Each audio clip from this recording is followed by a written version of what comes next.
అనుగ్రహంతో విజయేంద్ర సరస్వతి స్వామి వారి ఆశీస్సులతో అత్యంత వైభవంగా అలాగే అతిరుద్ర యాగం మొత్తం 121 మంది రుద్రానికి అలాగే మన గొల్లపల్లి వారు ఎరగవరం నుంచి వచ్చారు. ఇంకా అనేక మంది సహస్ర చండీ యాగం అట్లాగే అతిరుద్ర యాగం, లక్ష మోదక మహాగణపతి యాగం.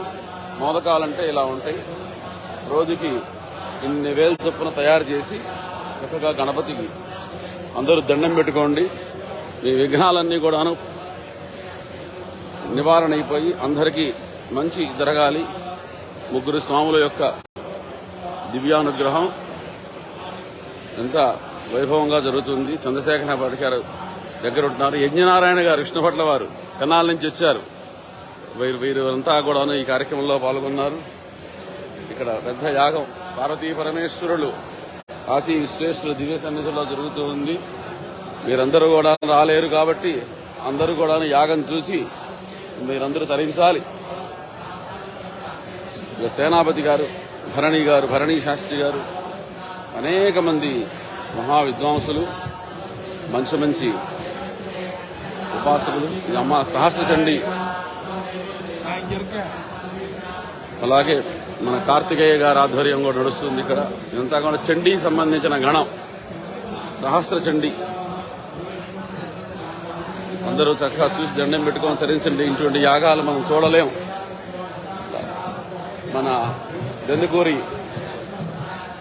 వీరరాఘవ గణపాటి సమయాదులు గారు మన విజయవాడ వారు, వీరు ఇక్కడ చాలా సంవత్సరాలుగా కాశీవాసం చేస్తున్నారు. వారి అధ్యక్షతన అనేక మంది మహాపండితులు, సామాన్యమైన పండితులు కాదు, అందరూ వేదాలు, యజ్ఞాలు, శాస్త్రాలు, తర్కాలు, వేదాంతాలు అనేకమైనటువంటి చదువుకున్న వాళ్ళు వీళ్ళందరూ యాగం చేస్తున్నారు.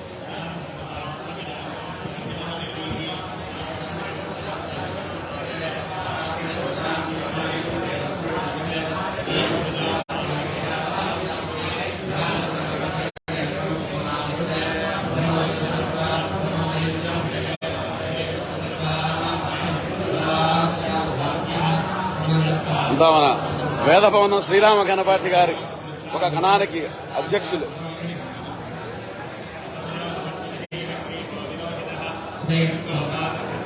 వీరు ప్రత్యేకంగా అమెరికా నుంచి వచ్చారు, శెట్టి శర్మ గారని.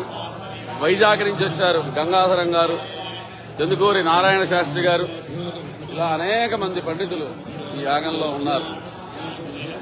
ఇటువంటి మహాయాగం సామాన్యంగా జరిపేది కాదు. భారతీయ పరమేశ్వర దివ్యానుగ్రహం, శంకర విజయేంద్ర సరస్వతి మహాస్వామి వారు లోక కళ్యాణాన్ని కాంక్షించి లోకంలో ఉన్నటువంటి సమస్త ఆది వ్యాధి పీడలు తొలగి సర్వజనులు సర్వ ప్రాణులు సుభిక్షంగా ఉండాలని ఈ కార్యక్రమం చేస్తున్నారు.